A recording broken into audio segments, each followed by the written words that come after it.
Solarenergie boomt in Europa. Doch zu wenig Netzkapazität, Fachkräftemangel und Bürokratie bremsen den privaten Ausbau. Dabei wäre gerade auf Dächern noch viel Potenzial. Wir haben da, glaube ich, viel versäumt in den letzten Jahren und sehen das jetzt auch, dass die Bürgerschaft in den staatlichen war. In der Schweiz nehmen die Bürger den Ausbau nun in die Hand und gründen Selbstbaugenossenschaften. Profis zeigen Laien, wie es geht. Laien kann man nicht mehr sagen, weil wir haben jetzt schon so viele Anlagen gebaut, sind mittlerweile Profis. Auch in Deutschland schließen sich Bürger zusammen. Uns ist wichtig als Genossenschaft, dass wir versuchen, möglichst viele mitzunehmen. Auch mit wenig Geld ihre kleine private Energiewende durchzuführen.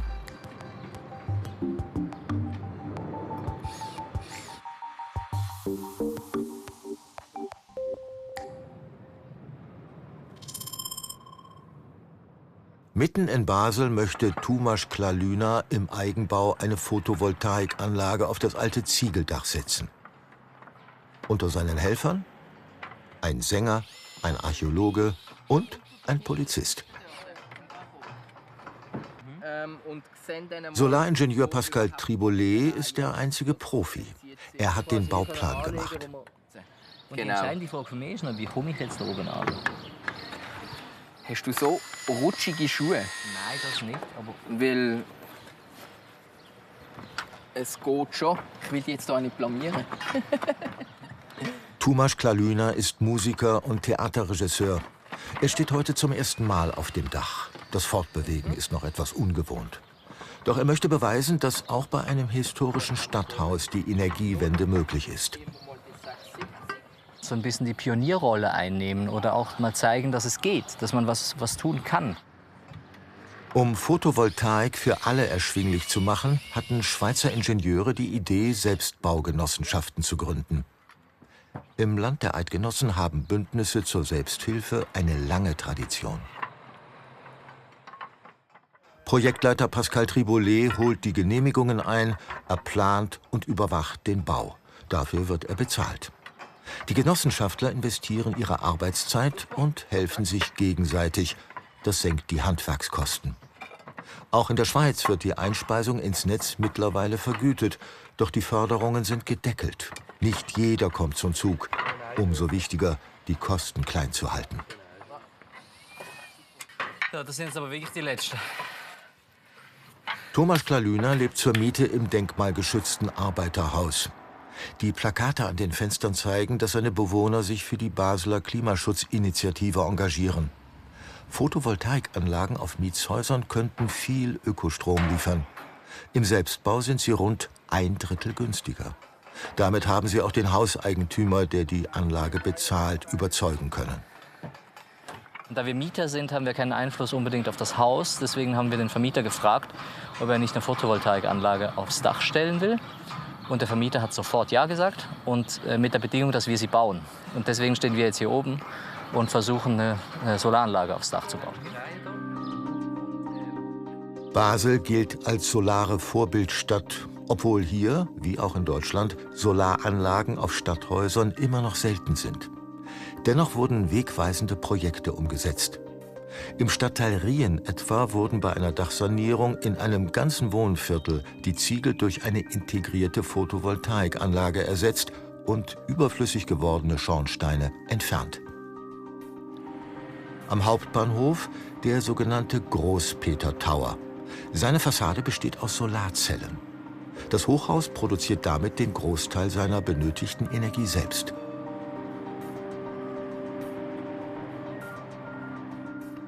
Der Novartis Pavillon am Rhein. Seine Fassade ist von organischen Solarfolien umgeben. Sie liefern so viel Energie, dass Kunstanimationen noch 2 Stunden nach Sonnenuntergang leuchten.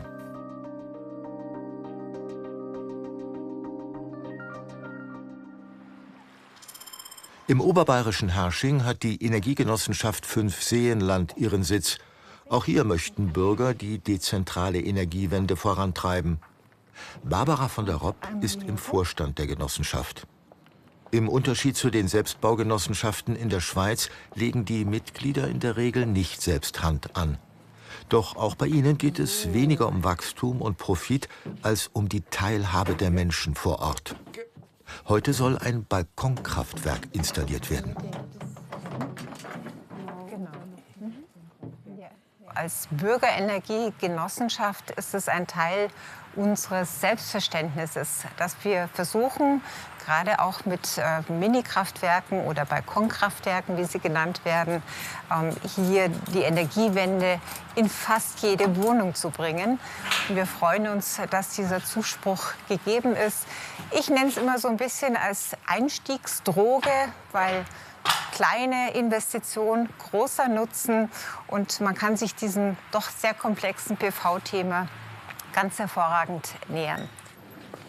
Die Energiegenossenschaft 5 Seenland bietet vor allem Dienstleistungen rund um den Solarausbau an. Von der Planung und Finanzierung einer Photovoltaikanlage bis hin zu ihrem Betrieb. Die Solarenergie ist bei den Bürgern eine beliebte Energiequelle. In Bayern hat sie im Energiemix bei den Erneuerbaren mit 34% den höchsten Anteil.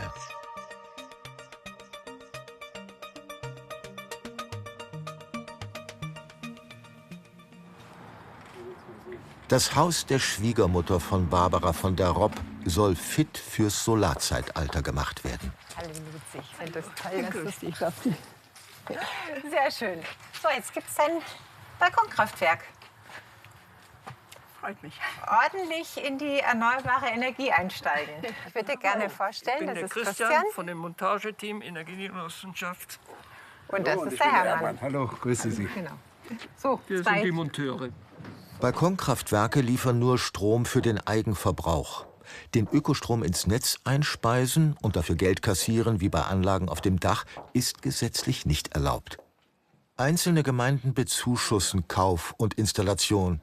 Lucy von der Ropp wird keine Förderung erhalten. Das sieht gut aus, ja? Zum Montieren Kein Problem, ne? doch mal ein leichtes Balkongeländer für die Montage, oder? Nicht schwierig aus, ja. Sehr gut. Die Bedingungen sind ideal. Der Balkon liegt auf der Sonnenseite. Genau, und die Steckdose ist auch in der Nähe. Wer es sich zutraut, kann ein Balkonkraftwerk auch allein installieren. Die Montage durch einen Elektriker ist in der Regel nicht nötig. Neben einem Schreiben an den Netzbetreiber ist eine Anmeldung im Marktstammdatenregister erforderlich. Lucy von der Ropp ist froh, dass die Genossenschaft ihr die Bürokratie abnimmt und sie sich nicht darum kümmern muss.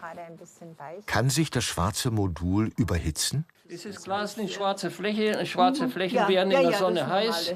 Aber es ist nicht so, dass man sich da verbrennt oder sonst was. Es wird bloß warm. Fangen wir an. Balkonkraftwerke sind, wie private Dachanlagen, von der Mehrwertsteuer befreit. Die Module dürfen aber insgesamt nur über eine Leistung von maximal 600 Watt verfügen. Ab 1. Januar 2024 soll mit dem Solarpaket 1 die Obergrenze auf 800 Watt erhöht werden. Auch die Meldung beim Netzbetreiber ist dann nicht mehr Pflicht. Die Halterung wird zusammengeschraubt und für das Geländer passend gemacht. Einschließlich Montage wird dieses Kleinkraftwerk auf rund 900 € kommen. Ohne Montage sind es etwa 500 €. Da Handwerksbetriebe für die Installation nicht zu finden waren, hat die Energiegenossenschaft ein eigenes Team aufgebaut. Nach der Montage eines Drehrichters, der den Gleichstrom in Wechselstrom umwandelt, ist es soweit und das Panel wird eingehängt.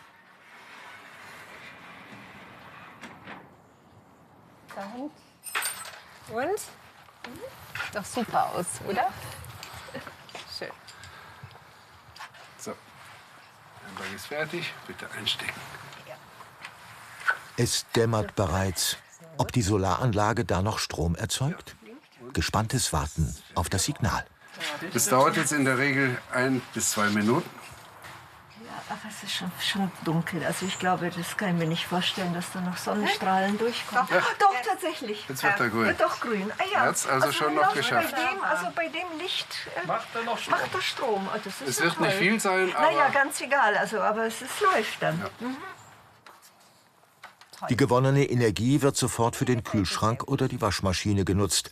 Es muss deutlich weniger Strom zugekauft werden. Erneuerbaren Strom. Ab morgen früh geht's los. Ab morgen früh geht's los. Vielen Dank. Zum Minikraftwerk gibt es einen Zähler, der misst, wie viel Energie erzeugt wird und ins Stromnetz des Hauses fließt. Er ersetzt dann automatisch den teuren Strom des externen Anbieters. Das Balkonkraftwerk von Lucy von der Ropp hat eine Leistung von 400 Watt. Bei einem Ein-Personen-Haushalt können damit immerhin bis zu 2/3 des Tagesbedarfs abgedeckt werden.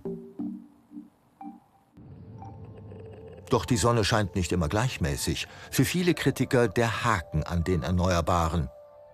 Michael Sterner forscht an der Ostbayerischen Technischen Hochschule Regensburg und hat einen Bestseller geschrieben, der mit Vorurteilen gegenüber Wind- und Sonnenenergie aufräumt.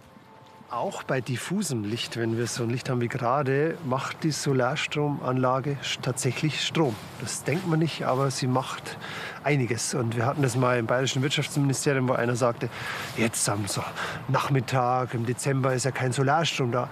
Und dann habe ich die App aufgemacht und gezeigt, 6 Gigawatt Leistung an Solarstrom sind da. Und das ist das Tolle bei der Photovoltaik, auch bei so einem Wetter macht sie Strom. Zurück zur Selbstbaugenossenschaft nach Basel.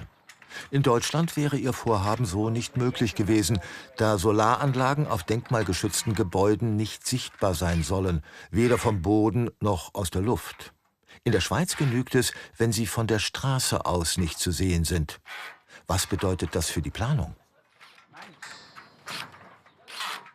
Das ist auf dieser Hinsicht nicht so besonders, was wir für Auflagen haben. Wir haben 3 Ziegelreihen von oben her, die wir nicht drauf bauen dürfen. Und wir haben 3 Ziegelreihen von unten her, die wir nicht bauen dürfen. Das heisst, eigentlich das gesamte Modulfeld wird einfach ein Stück kleiner. Das ist schlussendlich völlig egal. Und das sind Vorschriften. Hauptsache, wir dürfen etwas bauen und es sieht trotzdem cool aus. Es zeigt sich immer wieder, die Schweizer Politik ist zwar auch kein besonderer Förderer der dezentralen Energiewende, doch die bürokratischen Hürden sind deutlich niedriger. Vielleicht ein Vorbild für Deutschland? Laut Ampelregierung soll der Bau von Solaranlagen künftig auch bei uns entbürokratisiert und damit beschleunigt werden. Im Raum Regensburg kümmert sich Wolfgang Wegmann vom Bayerischen Solarverband schon seit Jahren um den Ausbau der Solarenergie. Der begeisterte Anhänger erneuerbarer Energien ist davon überzeugt, dass bei uns im Denkmalschutz künftig Kompromisse gefunden werden müssen. Man darf das von Seiten der Denkmalschutzbehörden schon verstehen, weil die natürlich das ihr gut schützen wollen, aus jeglicher Richtung raus. Ja? Und diese Priorität, dass wir vielleicht jetzt einen Klimawandel haben und irgendwann diese Gebäude dann auch nicht mehr wichtig sind, wenn es insgesamt global nicht mehr so gut läuft, da ist das Verständnis noch nicht da. So, also das Zusammenarbeiten, wie können wir gute Kompromisse machen. Wir sehen das in etlichen Städten, auch hier oder auch Dörfern in der Oberpfalz, wo man sagt, schau, wie schön kann man das gestalten. Aber man muss halt miteinander reden und man muss gemeinsam Lösungen finden. Auch hier wurde nach Lösungen gesucht. Diese Häuser sind preisgekrönt für ihr innovatives Energiekonzept. Barbara von der Ropp trifft sich mit dem Eigentümer, um nach der Photovoltaik zu sehen. Thomas Kanzler wollte seinen Mietern Solarstrom bieten, doch im Unterschied zur Schweiz hätte er ein Gewerbe anmelden müssen. Der bürokratische Aufwand war ihm zu kompliziert. Die Energiegenossenschaft ist als Unternehmer eingesprungen. Jetzt betreibt sie die Anlage und verkauft den Strom an seine Mieter. Der PV-Anlage, müssen wir da mal wieder reinigen? Wenn es mal kräftig regnet, sagt die Installationsfirma, ja, würde das durch den Regen so weggewaschen, dass die geringgradige Verschmutzung die Erträge kaum beeinträchtigt. Ich wollte gerade sagen, ist jetzt auch nicht zu bemerken gewesen in irgendeiner Form, dass da ein Leistungsabfall wäre. Nee, wir sind ja immer nah an der App. Und beobachten immer, wie die Erträge sind. Er sieht in seiner App, dass auch an diesem grauen Tag immerhin die Hälfte des im Haus verbrauchten Stroms produziert wird. Anfangs waren die Regularien von Seiten des Gesetzgebers noch wesentlich komplizierter, als es heute sind. Wir würden es uns vielleicht mittlerweile auch zutrauen, das selber zu machen. Aber ich finde es immer gut, man hat Fachleute bei der Seite. Wir als Energiegenossenschaft machen den technischen Betrieb, den kaufmännischen Betrieb, das heißt die Abrechnung. Wir liefern den Strom und der Mieter bekommt den günstigen Strom. Die Mieter sind nicht verpflichtet, den Solarstrom vom Hausdach abzunehmen. Doch es ist gesetzlich vorgeschrieben, dass er um 10% günstiger sein muss als der Grundversorgungstarif. Im Keller sind Wechselrichter, eine Speicherbatterie und die digitalen Zähler angebracht. Und hier ist der Zählerschrank? Da ist der Zählerschrank, der die ganze Hausverteilung zeigt. Das sind die Wohnungszähler, alles digital und elektronisch. Wir bekommen jetzt voraussichtlich und glücklicherweise mit dem Solarpakt 1 die Möglichkeit, das digital abzulesen. Damit vereinfacht sich die Abrechnung. Das Solarpaket 1 gehört zur Photovoltaikstrategie der Bundesregierung. Es tritt im Januar 2024 in Kraft und soll den Zubau dieser Anlagen beschleunigen.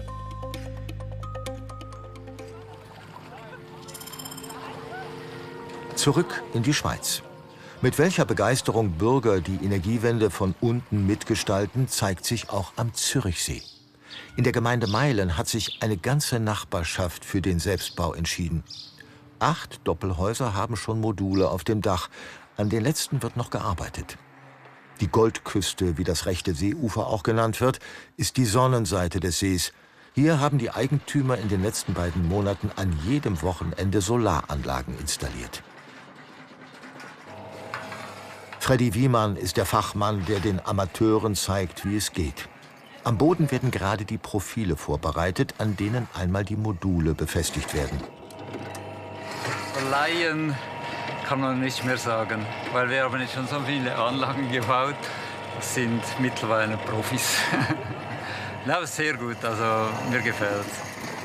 Ihn begeistert immer wieder, wie auch technikunerfahrene, ungeahnte Fähigkeiten entdecken und immer sicherer werden. Michael Marending ist der Initiator des Projekts. Heute sollen auf diesem Doppelhaus 85 Module verlegt werden. Das richtige Platzieren des ersten Moduls am Dachrand ist besonders wichtig. Wenn die ersten Module liegen, dann geht es ziemlich schnell. Aber die an der Kante müssen wir ganz genau ausrichten. Wir machen einerseits, dass es schön ist, dass es eine schöne Flucht gibt, auch optisch dann, oder ästhetisch für die Nachbarn und wenn man später die Anlage anschauen will. Und da richten wir uns immer am gleichen Punkt aus. Michael Marending wollte eine Solaranlage auf seinem Haus. Als er mitbekam, wie lange die Wartezeiten auch aufgrund des Fachkräftemangels in der Branche sind, hat er sich zum Selbstbau entschieden und gleich noch seine Nachbarn überzeugt. Etwa 6.000 Franken kann sich hier jeder durch den Selbstbau sparen. Doch wer sich umhört, erfährt, dass das nicht an erster Stelle steht. Ich arbeite eigentlich hauptsächlich im Büro und habe hier die Möglichkeit, auch mal weniger mit dem Kopf zu denken oder mit dem Kopf zu arbeiten, sondern mehr auch mit den Händen. Man sieht, wir haben hier ja hinter mir, sehen wir es, bereits 60 Module verlegt. Und das ist einfach eine schöne Genugtuung. Man sieht den Fortschritt, es geht was und am Ende haben wir unglaublich viel Strom, den wir hier von der Sonne ernten können. Auf dem Dach arbeiten Manager, Ärzte und Banker. Projektleiter Freddy ist eigentlich schon in Rente, doch er liebt kollektive Projekte. Er hat schon in einer Gemeinschaft in Japan gelebt. Als ausgebildeter Elektriker ist er vom Fach. Die elektrischen Arbeiten, die müssen von konzessionierten Personen ausgeführt werden. Die dürfen wir nicht abgeben und die wollen wir auch nicht abgeben, weil das wäre viel zu gefährlich. Freddy Wiemann hat mittlerweile noch weitere Anfragen von Anwohnern, die mit ihm bauen wollen. Schön zu sehen, dass der Gedanke von hier auch auf alle Nachbarn da weitergetragen wird, dort auch weitergebaut wird. Vielleicht kann ich nächstes Jahr sogar mal vorbeischauen, würde mich freuen. Ja, sicher. Immer willkommen, oder? Wir können noch viele viel zu planen. Leute Planer, Bauleiter brauchen, ja. Auf dem Nachbardach werden erste Vorbereitungen für den Bau der nächsten Photovoltaikanlage getroffen. Susanne Brunner ergreift hier die Initiative. Eigentlich ist sie Textilgestalterin, doch sie hat inzwischen so viel Erfahrung, dass sie andere anleiten kann. Das ist schon ein gutes Gefühl, dass man wirklich echt selber produzierten Strom hat. Also das ist schon. Ich freue mich auf den Mittwoch, wenn unsere Anlage an den Strom geht. Und das ist ja auch cool. Also, wir werden ja 3-mal so viel Strom produzieren, wie wir selber verbrauchen werden. Alle sind überzeugt, bald können sie ihren Strom ins Netz einspeisen.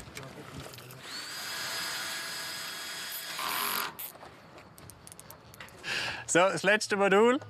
85 Module haben wir heute verlegt. Das ist doch ein Grund zum Feiern. Voilà. So.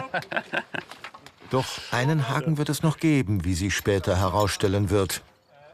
Ein weiteres Problem, der Elektroschrott. In der Schweiz wird bereits beim Verkauf eine vorgezogene Recyclinggebühr verlangt. In Deutschland sind die Hersteller zur Rücknahme und Recycling verpflichtet. Die haben Recyclingvereinbarungen, es gibt Recyclingfabriken, auch in Europa, auch, die das Ganze wieder aufarbeiten, ja, und die Rohstoffe dann halt kondensiert wieder zurücktransportieren, dort wo man sie braucht. Das geht ja gar nicht mehr anders. Wir müssen wieder in die Kreislaufwirtschaft kommen. Aber natürlich, die Photovoltaikpanels, die laufen auch nach 20, 30 Jahren super und machen nach wie vor Strom. Und von daher kann man sie auch wieder als Balkonkraftwerke weiterverwenden oder viele gehen auch in andere Länder, wo sie dann halt weiter genutzt werden. Und das ist das Faszinierende, dass die eigentlich kaum kaputt gehen und auch wenig degradieren. Seit Anfang dieses Jahres ist es erlaubt, Solarparks zu repowern. Das bedeutet, dass nur wenige Jahre alte Module durch leistungsstärkere ersetzt werden dürfen. Die sogenannten Panelretter sind davon überzeugt, dass nicht erst in weiter Ferne, sondern schon sehr bald eine Flut ausrangierter Module anfallen wird. Wenn er so schaut, man erkennt dann gar nicht mehr, dass Module sind. Schaut aus wie Meer, schaut aus wie Wasser. Es wäre einfach ein Irrsinn, das alles zu verschrotten. Es wäre der absolute Irrsinn. Das Repowern erhöht die Effizienz, da so ohne weiteren Flächenverbrauch mehr Energie erzeugt werden kann. Doch auch die Deutsche Umwelthilfe prognostiziert, dass deswegen bis 2030 1 Million Tonnen Solarpaneele ausrangiert werden. Viel zu schade, um sie einfach zu entsorgen.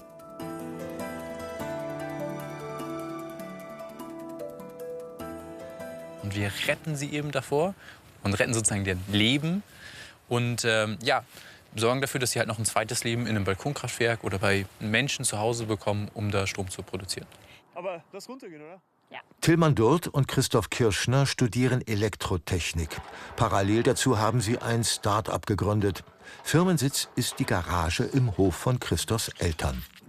Die gebrauchten Module beziehen sie von einem Unternehmen aus Hamburg, das diese in ihrem Auftrag auf ihre Funktionsfähigkeit hin kontrolliert. Reinigen müssen sie selbst. Okay, Kercherman, do your job.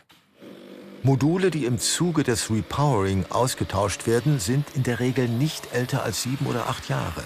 Sie haben damit erst 1/3 ihrer Nutzungsdauer hinter sich. Hierfür möchte das Start-up ein Bewusstsein schaffen. Schließlich wurden die Paneele einmal mit hohem Energieaufwand hergestellt. Sie sollen deshalb nicht vorzeitig als Elektroschrott entsorgt werden, denn auch das Recycling verschlingt wieder viel Energie. Geht's bei dir? Perfekt. Christophs Freundin Rosi ist ausgebildete Ergotherapeutin. Ein nachhaltiger Umgang mit den Ressourcen ist ihr wichtig. Mit eigentlich wenig Aufwand kann man so ein funktionierendes Panel, das sonst entsorgt wird, dann wieder so einsatzfähig machen, dass das eigentlich jede Person, die irgendwie Zugang zu einer sonnigen Seite hat, für sich verwenden kann. Und das muss ich sagen, das motiviert mich sehr. Das können wir so nicht mehr rausgeben. Ja. Stimmt.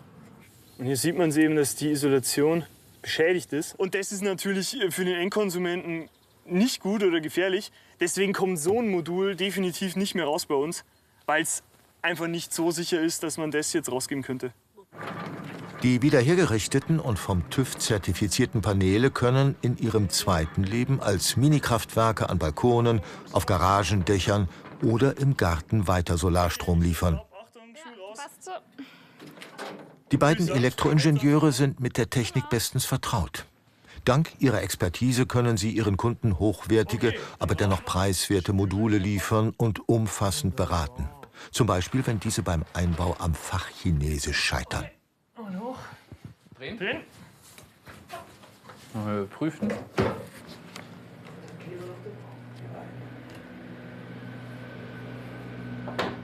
wenn wir jetzt da anschauen, okay, wir haben da, was weiß ich, einen High-Pot-Current von 0 mA. Ich glaube, den wenigsten Laien würde das jetzt irgendwas sagen. Oder wir haben einen Serienwiderstand von 0,51 Ohm.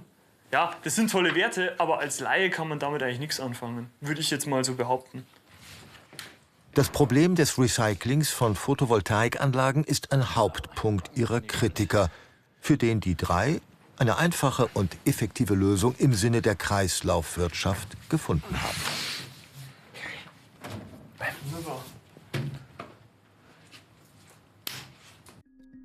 Zurück nach Basel. Heute werden die Module für die Dachanlage geliefert. Es sind keine gebrauchten, doch auch bei ihrer Anschaffung hat sich der Hausbesitzer etwas gedacht. Es sind hocheffiziente Paneele, die von einem Schweizer Unternehmen in Deutschland angefertigt wurden. Das Besondere: Es ist bislang weltweit die einzige Firma, die außerhalb Asiens wieder Solarzellen herstellt. Die Schweiz und Deutschland waren einmal Pioniere in dieser Technologie. Doch inzwischen kommen die meisten Module aus China und werden oft mit billigem Kohlestrom produziert. Europa möchte sich wieder aus der Abhängigkeit lösen. Aber China flutet den Markt mit unschlagbar günstigen Produkten. Den meisten scheint es egal zu sein, wo und unter welchen Umständen ihre Photovoltaikmodule hergestellt werden. Hauptsache billig. Für Pascal Tribolet, den Projektleiter in Basel, steht im Vordergrund, dass bei den Modulen aus Sachsen-Anhalt lange Transportwege vermieden werden und die Module mit erneuerbaren Energien produziert wurden. Er hätte sich aber gewünscht, dass der Vermieter außerdem die Kamine abbaut. Sie sind in Zukunft überflüssig und behindern den Aufbau der Photovoltaikanlage. Auch hier geht es wieder um das exakte Einsetzen des ersten Paneels, an dem alle anderen Module ausgerichtet werden. Höhe und Abstände müssen stimmen. Doch die stehen gebliebenen Kamine zerstückeln auf dieser Dachseite das Solarfeld. Das hat die Ausmessung erschwert. Es ist so gefriemelt, bis es mal sitzt. Und mit dem nächsten Modul kann man dann eigentlich quasi den Stecker dran stecken, Modul offen, dann die wir es nochmal ausrichten. Und wenn dann einmal ausgerichtet ist, ist es so wie klar. Dann geht es plötzlich vorwärts. Aber die ersten Module sind immer zeitaufwendig. Ja, jetzt ist schön.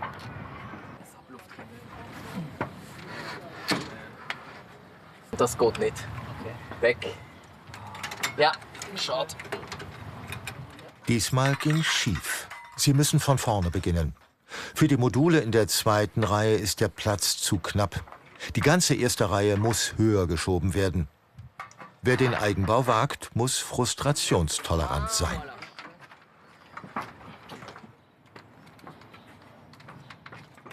Ja, setz dich schnell. Sieht das schon viel besser aus. Schauen wir mal. Ja. Das Problem ist gelöst. Doch es zeigt sich wieder, dass Hilfe durch erfahrene Fachleute auch beim kollektiven Einbau unverzichtbar ist.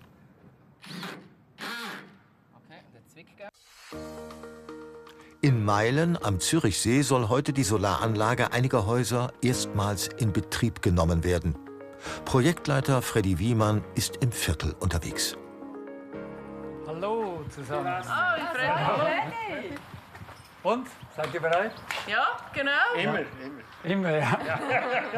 Genau. Okay, dann starten wir. Mache ich die Inbetriebnahme. Genau, dann. Im Doppelhaus von Familie Brunner und Familie Lutz hat der Elektriker die Solaranlage bereits angeschlossen. Jetzt ist Freddy gekommen, um zu prüfen, funktionieren auch alle Paneele. Da traue ich euch schon zu, dass alles gut ist. Aber dann mache ich jetzt die Schlussmessung. Wurde korrekt gearbeitet, kommt die gewonnene Energie ohne Verluste an. Spannungsdaten kann ich da. Die letzte Messung jetzt mit dem Flachdach. 447 Volt, das stimmt sehr genau. Eben, das sind ja für die 10 Module. Genau, das sind für die 10 Module dann auf dem Flachdach. Isolationswert und Strom, Kurzschlussstrom stimmt auch. Also, alles bestens. Super. Gut gearbeitet. Super. Yeah. Haben wir gut gemacht. Super gemacht. Haben wir alle zusammen gut gearbeitet. Genau, ja.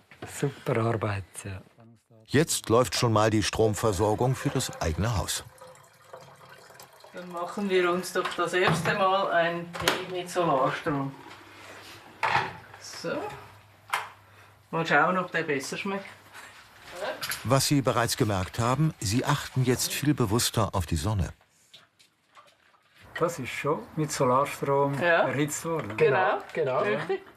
Bei aller Freude, ein Problem gibt es noch. Sie produzieren jetzt mehr Energie, als Sie verbrauchen. Doch den Überschuss können Sie noch nicht ins Netz einspeisen. Das kennt man auch in Deutschland. Der Netzausbau hinkt hinterher. Die Zuleitung direkt zu diesem Quartier, die muss halt noch verstärkt werden. Ich hoffe, möglichst schnell, oder? Das braucht noch ein bisschen, es ist schön, dass wir so ein großes Kraftwerk geworden sind als Nachbarschaft und das ist das Ziel, oder? Und jetzt genießen wir mal den eigenen Strom, den wir brauchen können. Und bis ihr was verdienen könnt. Genau, bis wir dann eine Rückvergütung haben und natürlich die Amortisation dann auch schneller ist, wenn wir einspeisen können.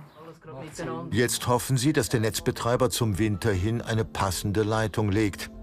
Wie in Deutschland sind die Unternehmen in der Schweiz eigentlich gesetzlich verpflichtet, den Solarstrom abzunehmen. Ein paar Häuser weiter kann auch ihr Nachbar Michael Marending bereits den selbst erzeugten Strom nutzen. Zwar verdient er noch nichts am Überschuss seiner Anlage, dafür kann er aber auch bereits sein neues Elektroauto, sein ganzer Stolz, mit Solarstrom vom eigenen Dach betanken.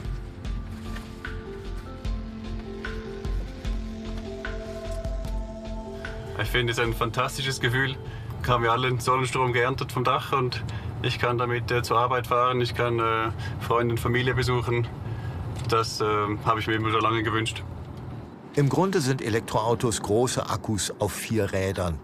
Es ist deshalb schon lange im Gespräch, sie auch als mobile Speicher für Photovoltaikanlagen zu nutzen. Genau das ist hier geplant. Am Bodensee wollen sie nicht mehr warten, bis die europäische Autoindustrie diese Option anbietet. Stefan Schwarz und sein Geschäftspartner nutzen die technischen Möglichkeiten, die es schon gibt. Sie möchten testen, ob auch die Batterie dieses Elektrofahrzeugs Strom nicht nur aufnehmen, sondern auch wieder abgeben kann. Weshalb ist das bidirektionale Laden nicht längst Standard bei Elektrofahrzeugen? Das ist das große Mysterium, was mich auch jetzt fast 5 Jahre beschäftigt hat. Es funktioniert technisch, die Hardware funktioniert, die Software funktioniert. Und wir testen auch dieses Fahrzeug nachher noch, das haben wir noch nicht getestet. Warum der Markt das nicht umgesetzt hat bis jetzt, das wundert mich selber. Und wir machen es einfach. Stefan Schwarz von der Regionalwert AG Oberschwaben möchte ein regionales Carsharing-Projekt mit Elektroautos aufbauen, die als mobile Speicher genutzt werden. Die Technik kommt aus Asien, denn nach der Reaktorkatastrophe von Fukushima beschloss Japan, Elektroautos als Notstromversorgung zu nutzen. Wunderschön heute, genau. Wahnsinn. Das ist ein Hier leben und arbeiten. Genau, ein Genuss. Ja, und die Autos wären dann als Pendlerspeicher auch so gedacht. Genau, also die würden für die Städter, die pendeln damit dann auch zur Arbeit. Und wenn es jetzt ginge bei dem auch bidirektional, wäre es natürlich genial. Dann könnten wir den kleinen Akku noch auch als Speicher verwenden. Gell? Die beiden sind auf dem Weg zum Bio-Obsthof Glocker, einem besonders innovativen landwirtschaftlichen Betrieb, der auch zur Regionalwert AG gehört. Der Solarstrom vom Scheunendach wird besonders für die Kühlung von eingelagertem Obst benötigt. Gerade ist Erntezeit. Nikolaus Glocker hat schon vor Jahren seinen Hof auf Bio- und erneuerbare Energien umgestellt. Europäische Autos sind eigentlich noch nicht zum bidirektionalen Laden fähig. Doch der Peugeot Ion, den die Regionalwert AG gebraucht gekauft hat, wurde von Mitsubishi gebaut. Sie hoffen, dass die japanische Software bereits das bidirektionale Laden zulässt. War eine Premiere für mich.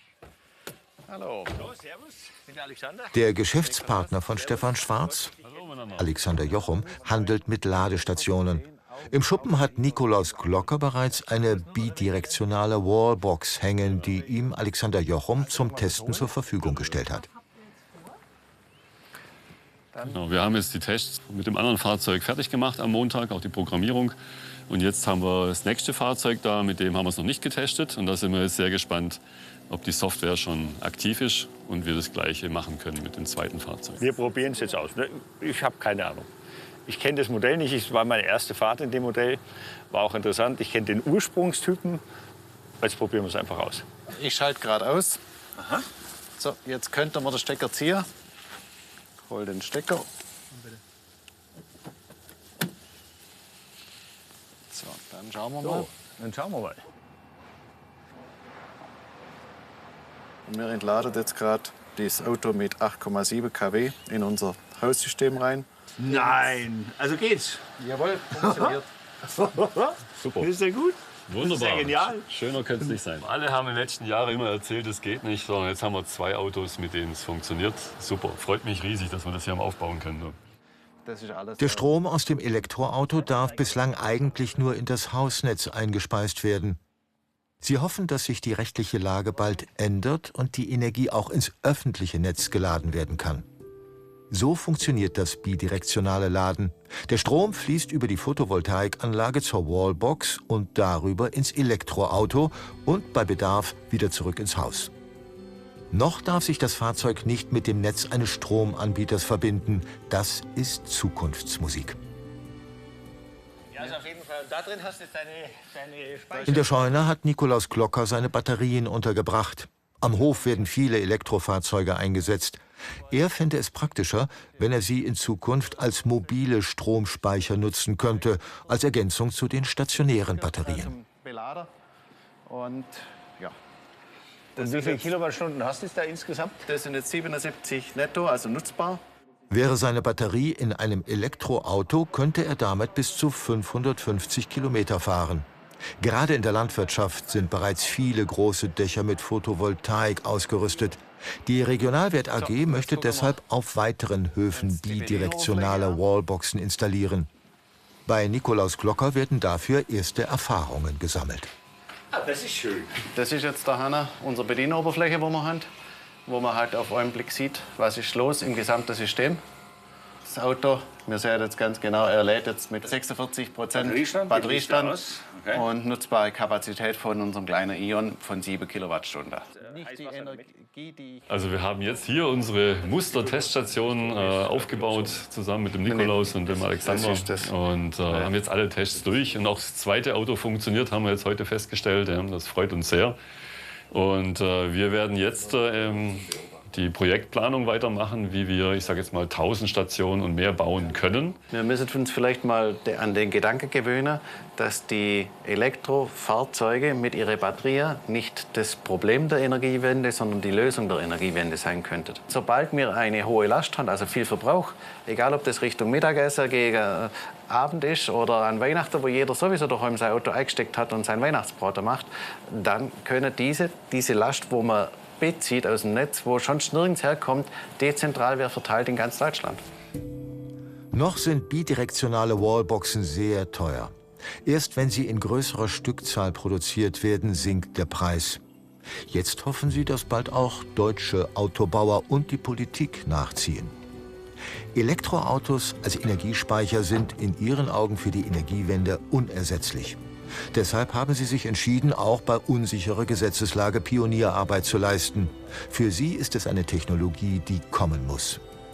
Nach den Plänen der Politik soll es bis 2030 in Deutschland 15 Millionen Elektroautos geben. Mit 750 Gigawattstunden böten sie die 20-fache Speicherkapazität aller deutschen Pumpspeicherkraftwerke. Deutschlands Speicherproblem wäre damit gelöst. Warum geht es hier nur so langsam voran? Wir haben alle Normen auf dem Tisch, die das bidirektionale Laden ermöglichen könnten. Ich hatte auch meine Arbeit mit einem großen bayerischen Motorenwerkehersteller, die da gesagt haben, nee, zurück aus dem Auto, das wollen wir nicht. Wir wollen alles wissen, was in der Batterie ist. Jeder, der bei uns ein Auto kauft, muss seine Daten hergeben und so weiter. Also es war sehr, sehr zurückweisend. Und da muss man auch halt ein bisschen mehr in die Zukunft gehen, auch von den Autoherstellern, dass man sagt, ein Auto ist nicht bloß ein Fahrzeug, meistens ist es ein Stehzeug und in der Zeit kann es auch als Batteriespeicher fürs Haus dienen. Jetzt ist eigentlich eine gute Zeit zum Erkennen, was hätte alles passieren können und es nicht passiert. Und da haben wir natürlich viele Versäumnisse. Auch dieses Thema, ja, Mann, wenn sich jetzt jeder seinen Strom selber macht, wo kommen wir denn dahin? Diese offene Frage. Ja? Da geht es um Steuern, da geht es um andere Themen, die auch noch eine Rolle spielen und um Einkünfte. Ja, wir haben da, glaube ich, viel versäumt in den letzten Jahren. Wenigstens verspricht das Solarpaket 1 ab 2024 gewisse bürokratische Erleichterungen zur Beschleunigung des Photovoltaikausbaus. Es geht noch einmal nach Basel. Auch Tumas Klalüna und seine Helfer haben es geschafft. Die fertige Anlage liegt auf dem Dach. Pascal Tribolet, der Projektleiter, legt heute das letzte Mal Hand an. Der Elektriker war schon da, jetzt soll die Anlage auf dem Mehrfamilienhaus in Betrieb genommen werden. Er wird schon erwartet. Hello. Gemeinsam geht es in den Keller. Ja, voll. Bin ich aber gespannt. Also. Wir haben hier Wechselrichter Batterie. Genau. Cool. Da schalte ich jetzt da mal an und dann fängt er an zu arbeiten. Ein Wechselrichter, den wir installiert haben. Einer, der kleinere, kommt noch. Ja. Vielleicht sind es eher 10, aber es wird in Da hat es Lieferschwierigkeiten gegeben. Das bedeutet, dass ein Teil des Solarstroms verloren geht. Der Hausbesitzer hat eine Batterie spendiert, die das Haus über Nacht versorgen soll. Derzeit können nur Gemeinschaftsanlagen wie die Waschmaschine mit Solarstrom betrieben werden, denn für manche Wohnungen fehlen noch die neuen digitalen Zähler. Und dann muss noch ein Abrechnungssystem eingerichtet werden, damit der Strom dann auch wieder abgerechnet werden kann, weil der Vermieter verlangt jetzt natürlich Strom, weil er hat dafür ja Geld bezahlt für die Anlage. Und wir werden das dann abrechnen und jeder von uns wird dann seinen Anteil zahlen. Garantiert weniger, als wenn wir über den Hauptanbieter in Basel den Strom beziehen würden. Also soweit zufrieden mit dem Ergebnis? Ich finde es super. Ich finde es auch cool, dass es so Schritt für Schritt geht, weil dann kriegt man auch wirklich mit, wodurch geht der Prozess. Es läuft auch hier noch nicht alles rund, doch der Theaterregisseur hat seine Vision umgesetzt. Dass es noch klemmt, liegt nicht an Ihnen. Sie haben gezeigt, wie mitten in Basel die Energiewende möglich ist. Nice, Jala. Ja, cool. Danke vielmals. Sehr, sehr gerne.